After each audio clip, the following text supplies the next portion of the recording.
Nature pure -17 cholesterol free rice bran oil, এতে রয়েছে এমন উপাদান যা আপনার হার্টকে রাখে সুস্থ। আপনার হৃদয় সত্যিকারের বন্ধু।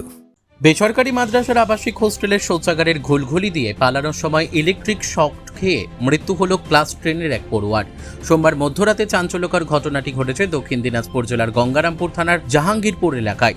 মৃতের বাড়ি তপনের রামচন্দ্রপুরে। খবর পেয়ে রাতেই ঘটনাস্থলে যায় গঙ্গারামপুর থানার পুলিশ ও মৃতের পরিবারের সদস্যরা। মঙ্গলবার দেহটি উদ্ধার করে তা ময়না তদন্তের জন্য বালুরঘাট জেলা হাসপাতালে পাঠানো হয়। এদিকে স্কুল পড়ুয়ার মৃত্যুতে আবাসিক কর্তৃপক্ষের বিরুদ্ধেই অভিযোগ তুলে সরব হয়েছেন মৃত ছাত্রের পরিবার।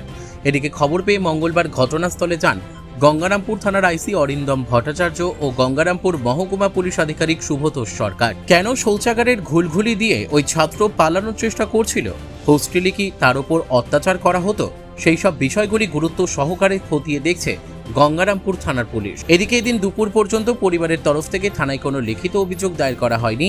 অভিযোগ পেলে মামলা রুজু করে বিষয়টি দেখা হবে বলেও গঙ্গারামপুর থানার তরফে জানানো হয়েছে। পরিবার ও পুলিশ সূত্রে জানা গিয়েছে মৃত ছাত্রের নাম জামিস আলবক্স হোসেন, বয়স 14, বাড়ি তপনের রামচন্দ্রপুরে। প্রতিদিনের মতো গতকাল রাতে খাওয়া দাওয়া শেষে সে শৌচাগারে ফেস ওয়াশ করতে যায়। ফেস ওয়াশ করার পর ক্রিমটি বন্ধুকে দিয়ে তাকে ঘরে যেতে বলে আলবক্স। এদিকে এরপর থেকেই তাকে আর খুঁজে পাওয়া যাচ্ছিল না। দীর্ঘক্ষণ খোঁজাখুঁজির পর হোস্টেলের বাইরে শৌচাগারের পাশেই তাকে অচৈতন্য অবস্থায় পড়ে থাকতে দেখা যায়। তার নাক ও মুখের বেশ কিছুটা জায়গায় ক্ষত চিহ্ন রয়েছে। এছাড়াও শৌচাগারের পাশেই থাকা 11,000 ভোল্টেজের তারে চুল আটকে রয়েছে। সেই জায়গা থেকে হোস্টেল কর্তৃপক্ষ ও পুলিশের প্রাথমিক অনুমান ইলেকট্রিক শক খেয়ে মারা গিয়েছেন। এদিকে বিষয়টি নজরে আসতেই সঙ্গে সঙ্গে বিষয়টি গঙ্গারামপুর থানায় জানানো হয়। খবর পেয়ে পুলিশ ঘটনাস্থলে পৌঁছে দেহটি উদ্ধার করে।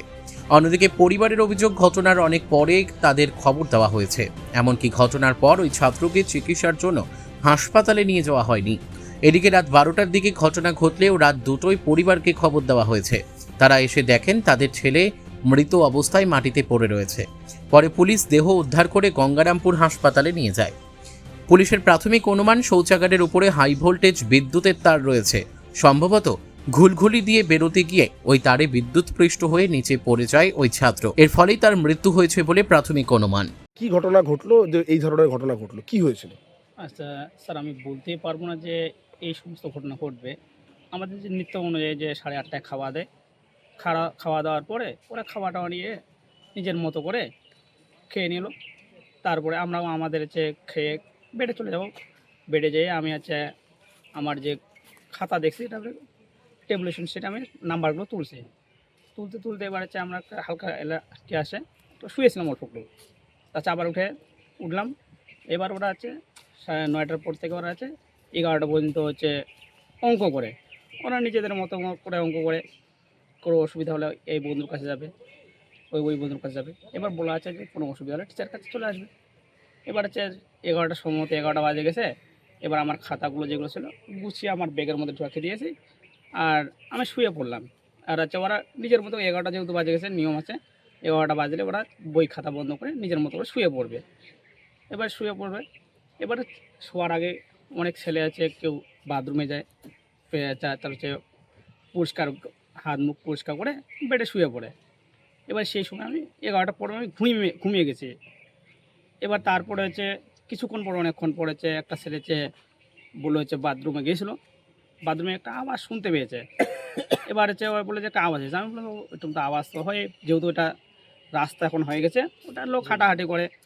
আর একটা হচ্ছে পাগল আছে, ওই কালকে আবার খাওয়া দিয়েছিলাম, খাওয়া দেওয়ার পর আমি হতে পারে ওই চিল্লাচিল্লি করতে পারে, এই ঘটনা। এবার ও শুয়ে পড়েছে। খানিকক্ষণ পর হচ্ছে মানে আধা ঘন্টা পার হয়ে গেছে, ঠিক আছে। এক ঘুম থেকে আবার জেগে উঠে তখন হচ্ছে আমরা দেখছি ওই ছেলেটা আবার আর একটা ছেলে ছিল, ও বাথরুমে ছিল। স্যার আর যে এখন খুঁজে পাচ্ছি না বা দেখা যাচ্ছে না। এবার বেড চেক করা হচ্ছে, পরপর বেডগুলো আছে, আমরা বেড চেক করলাম যে জেমিস ওখানে নেই। এবার সে অনুযায়ী আমরা প্রত্যেকটা রুমে বেড করে চেক করলাম। এবার ওর ভাইও আছে, ওখানে গেলাম। যাওয়ার পরে হচ্ছে এবার আগে হচ্ছে বাথরুম দেখা হলো, উপরের বাথরুম, নিচের বাথরুম। তারপরে আমরা মেন গেট খুলে এবার বাইরের দিকে আছে একটু ফাঁকা আছে, মেন গেট খুলে দেখা যায় ওটা। এবার তারপরে আমরা হচ্ছে লাস্টে হচ্ছে রাউন্ড দেবো, পিছনের দিকটা আমরা রাউন্ড দেবো। এবার পেছনের দিকে যখন রাউন্ড দেওয়া হবে তখন দেখা যাচ্ছে যে এরকম অবস্থায় হচ্ছে পড়ে আছে। এই পর্যন্ত হচ্ছে এটা পায়খানার ট্যাঙ্কি আছে, সাব ট্যাঙ্কি, পায়খানাটা সাব ট্যাঙ্কিটা হচ্ছে একটা রিং আছে, ছোটো ছোটো 3টা রিং করে বসানো আছে, রিং আছে, আর একটা জলাশয় আছে, মানে হচ্ছে জলাশয়ের দিকে পাটা একটু এ পর্যন্ত আছে, আর এখানে রিংটা আছে, মানে সম্ভবত রিংটা থাকে, মাথাটা এবার ঢুকে গেছে, এই অবস্থায় আমরা দেখতে পেলাম। আর তারপরে হচ্ছে যে আমার বন্ধুগুলো আছে চারে উঠে গেছে, চারে উঠে দেখতে হচ্ছে ঠাসাঠাসি করলো, যে তখন শক্ত হয়ে গেছে, এই অবস্থায় তো আমরা দেখছি। একটা স্টুডেন্ট স্কুল থেকে বেরোয় যাচ্ছে, মানে কিভাবে বেরোলো এবং সিসিটিভি ফুটেজ, সিসিটিভি কি ছিল? সিসি ছিল, আমি হচ্ছে যে অপারেটার ছিল আমি ফোন করেছিলাম ভোটের আগে ইলেকশনে, হচ্ছে আমি তো এখন ব্যস্ত আছি, লাগাই দেবো। এই সিসিটিভি ছিল না, সিসি ক্যামেরা ছিল, কিন্তু এটা হচ্ছে খারাপ কোনো কারণবশত হচ্ছে ফুল ফট আসার জন্য এটা আগে পুড়ে গেছে, সেই সময় আমি ফোন করেছিলাম, সম্ভবত হচ্ছে ওটা হচ্ছে যাই হোক। তারিখটা আমার মনে নেই, ঠিক আছে। ফোন এমনি করেছিলাম। বাড়ির পরিবারের লোকজন অভিযোগ করছেন যে আপনারা যখন এই ঘটনাটা ঘটেছে তারপরে আপনারা হাসপাতালে কেন নিয়ে যাননি? স্যার আমি হচ্ছে এখানে হচ্ছে সম্ভবত আগে মালিক কর্তৃপক্ষকে জানিয়ে দিয়েছি, মালিক কর্তৃপক্ষ না, প্রাথমিক ক্ষেত্রে তো তাকে হাসপাতালে নিয়ে হ্যাঁ যাওয়া স্যার, উচিত এটা ছিল আমার আপনাদের। ভুল হয়েছে যে প্রথম অবস্থা আমাকে হসপিটাল নিয়ে যাওয়ার দরকার ছিল, কিন্তু আমার সেই সময় আর হচ্ছে স্মরণ হয়নি, যে খেয়াল হয়নি যে কী করব। সেই মুহূর্তে আমি মালিক কর্তৃপক্ষকে জানিয়ে দিয়েছি, আমার 3টা মালিক আছে, 3টা মালিককে আমি জানিয়ে দিয়েছি। কি মনে হচ্ছে শিশুটাকে কি করে ওখানে গেল? এটা হচ্ছে আমি কিভাবে স্যার বলবো, যে যে পরিস্থিতি এবার হচ্ছে সম্ভবত মনে হচ্ছে যে এই সামনে যে বাথরুম আছে, বাথরুমে এখানে ভেন্টিলেটার 3টা আছে, একটা দুটো বড় আছে, একটা সাইডে আছে, সম্ভবত এই দিক দিয়ে উঠতে পারে, আমি শিওর নেই, উঠতে পারে, ঠিক আছে। এবার উঠে ওই দিকে আছে, এই ছাদের মতো আছে, এরকম ছাদ, আবার ওয়াল আছে, আবার একটা ছাদের মতো, আর তার পাশে আছে 11,000 ভোল্ট আছে। এবার এই পরিস্থিতি আমি বলতে পারবো না, যেহেতু আমরা ওখানে প্রেজেন্ট ছিলাম না, কী হয়েছে আমি বলতে পারবো না। আপনাকে টর্চার করতেন? না না না, কোনো ওরা তো ইলেকশনের জন্য ছুটি হয়েছে, ওর বাবা তো ওর মা দিয়ে গেছে হচ্ছে রবিবারে দিয়ে গেছে, এখনও তো ক্লাস শুরু হয়নি। তাহলে পালানো বা ওই দিক দিয়ে ওঠার কি কারণ থাকতে পারে? এটা তো আমি বলতে পারছি না স্যার যে কী হয়েছে এটা। এমনি তো হচ্ছে নিত্য প্রয়োজনের আগের দিন আমি রবিবারে আবার হচ্ছে গান শোনালাম, হচ্ছে আজকে আবার বললো যে স্যার হচ্ছে একটা গান শুনবো। এবার আমি যেহেতু হচ্ছে সারাদিন ক্লাস নিয়ে এসে একটু ক্লান্তি লাগছে, আজকে মোবাইল চালাতে পারিনি। ঠিক আছে, আপনার নাম কি? রতন রায়। রতন রায়। আপনি ওখানকার কি দায়িত্বে আছেন? আমি বর্তমানে হচ্ছে টিআইসি দায়িত্বে আছি ওখানকার। আচ্ছা, মালিক কে কে আছে? মালিক আছে ওয়াসিম আছে হুম। সেক্রেটারি, আর দিলারা পারভিন আছে, ওই রুম্পা আছে কোষাধ্যক্ষ আছে, আর দিলারা আছে প্রেসিডেন্ট আছে। ঠিক আছে। এটা হয়েছে আমরা সম্পূর্ণ স্কুলের দায়ী, স্কুলের গাফিলতির জন্য হয়েছে। তা আমরা চাই এই সব স্কুল বন্ধ করা উচিত, আর আমরা শাস্তি চাই, আমরা বিচার চাই, ন্যায্য বিচার চাই। কেন স্কুল গাফিলতি কি, মানে কেন মনে করছে? যেমন গাফিলতি মনে করছি 11,000 ভোল্ট লাইন গিয়েছে, তার গিয়েছে, এখানে কোনো স্কুলের উপর দিয়ে পার্টিশন নাই, বাথরুম সাইড দিয়ে। এই গাফিলতি দেখার জন্য অথবা কোনো ছাত্রকে ঠিকমতো দেখভাল করেনি। হ্যাঁ, রাত 11টার দিকে ছাত্র বের হলো, তাদের কোনো দায়িত্ব নেই, যে রাত্রে 11টার দিকে বের হচ্ছে, 2টার দিকে ছাত্রটা নেই, ওদের কোনো দায়িত্ব নেই। সেইভাবে দায়িত্ব দেখা যাচ্ছে তারা ঠিকমতো দেখভাল করেনি।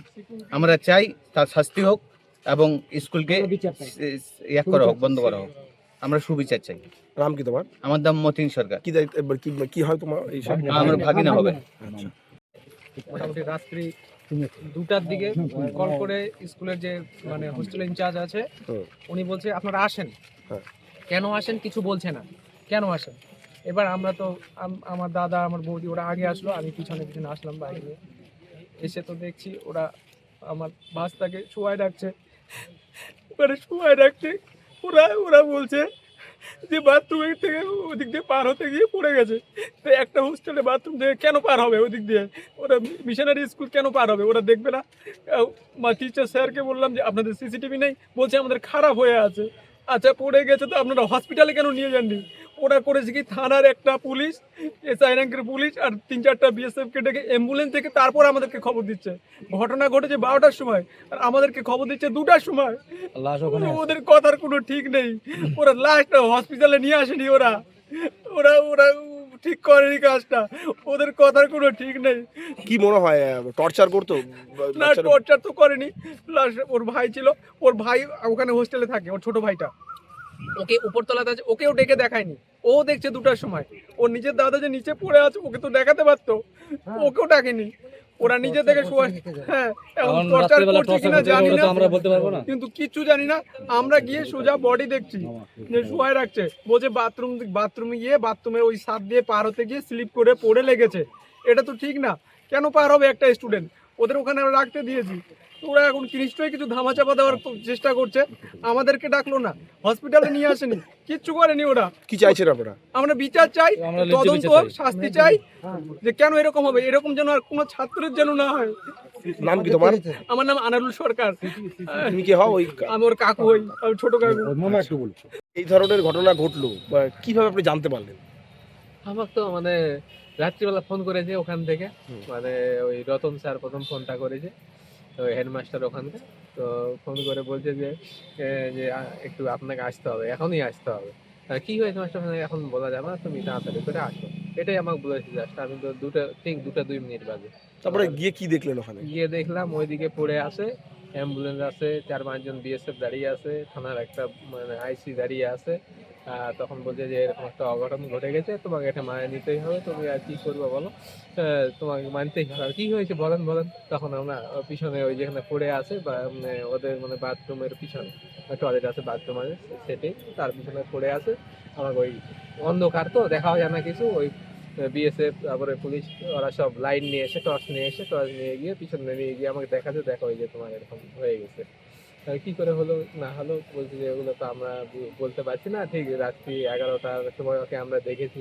তারপর একজন বন্ধুর সঙ্গে গেছিলো, ফ্রেশ ওয়াশ করেছে, করার পর ওকে ফ্রেশ ওয়াশটা দিয়েছে, যে বলছে তাহলে ঠিক আছে তুই যা, তুই গিয়ে তাহলে ঘুমা, আমি যাচ্ছি, এই বলে আর ও ফিরে আসেনি, বুঝলেন। এইবার ওখানে গিয়ে ওরাও বলতে পারে না কখন ওই কাণ্ডটা হয়েছে বা কখন কি হয়েছে। পরে তখন ওরা বেডে যখন দেখছে নেই, ফোন ধরে আসে না, কোথায় গেল, তখন পরবর্তীতে খোঁজাখুঁজি শুরু করেছে। খোঁজাখুঁজি করতে গিয়ে পরে এইভাবে দেখে আমার মানে 2:02 এখন মাস্টারমশাই বলছে যে এই ঘটনাটা মনে হয় 11:30 কি 12টার দিকে এরকম ঘটেছে। ওরা সঠিক বলতে পারছে না কখন পড়েছে, কখন কি হয়েছে, কিছুই জানে না। টর্চার করতো? টর্চার তো আমি বলতে পারবো না, এরকম টর্চার তো কোনো মানে কিছু বলতো না। কেন কি মানে এটা কেন করলো আপনার ছেলে? মানে কেনই বা ও নামতে গেল? মানে কি তাহলে কি অন্য কোনো বিষয় রয়েছে? আমি তো এগুলো কিছুই বলতে পারবো না, কি করবো বলো, আমি তো কিছু জানি না এগুলো সম্বন্ধে। আর ছিল তো এখন তো ভালোই ছিল, কোনো মানে প্রথম যে বছরে আমি দিয়েছিলাম তখন একটু যেতে চাইছিল না, সমস্যা মনে করতো, যাবো না পড়বো না এরকম করতো। এই বছর নিয়ে যেত, আমার গঙ্গারামপুরে ধরেন এগিয়ে দিয়ে গেলো, এখান থেকে গাড়ি ধরে দিয়ে গেলো, বেশ সুন্দর চলে যায়, কোনো অসুবিধা কিছু হয় না। কারণ কি জন্য কিভাবে কি হলো আমি কিছুই তো মানে বুঝে উঠতে পারছি না কি যে হলো। কি চাইছেন আপনারা? কি চাইবো বলেন, এটা আমার সঠিক একটা তদন্ত। কি চাইবো বলেন, ছেলে চলে যাবো আর কি চাইবো, ছাড়াও কিছু আছে বলেন, আর কিছু চাওয়ার নেই, কি চাইবো বলেন। গঙ্গারামপুর থেকে মান্টি সিং এর রিপোর্ট, কুলিক নিউজ।